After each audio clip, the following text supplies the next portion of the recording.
లక్ష్మీదేవి చీర కట్టుకొని ఆభరణాలను ధరించి చాలా అందంగా ఆకర్షణీయంగా ఉంటుంది. లక్ష్మీదేవి 4 చేతులతో ఉంటుంది. 2 చేతులతో పుష్పాలను పట్టుకొని 2 చేతులతో బంగారు నాణ్యాలను అనుగ్రహిస్తూ ఉంటుంది. ఈమె తామర పువ్వు మీద కూర్చొని సాధారణంగా ఏనుగులతో ఉంటుంది. ఈమెకు అనేక అవతారాలు ఉన్నాయి. విష్ణుదేవేరి అయిన లక్ష్మి విష్ణువు భూమిపై రకరకాల అవతారాలను ఎత్తగా అతనితో పాటు ఈమె కూడా భూలోకంలో రామాయణంలో రాముడి భార్య సీతగా, మహాభారతంలో కృష్ణుడి భార్య రుక్మిణిగా, కలియుగంలో వెంకటేశ్వర స్వామి భార్య పద్మావతిగా అవతారాలను ఎత్తి అతనిని వివాహం చేసుకుంటుంది. లక్ష్మిని మహాలక్ష్మి అని కూడా అంటారు.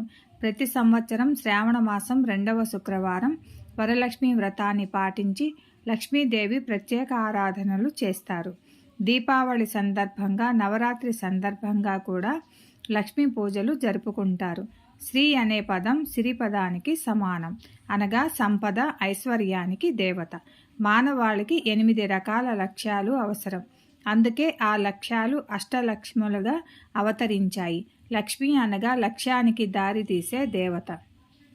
లక్ష్యం సిద్ధిస్తే లక్ష్మీ కటాక్షం పొందినట్లేనని భావన.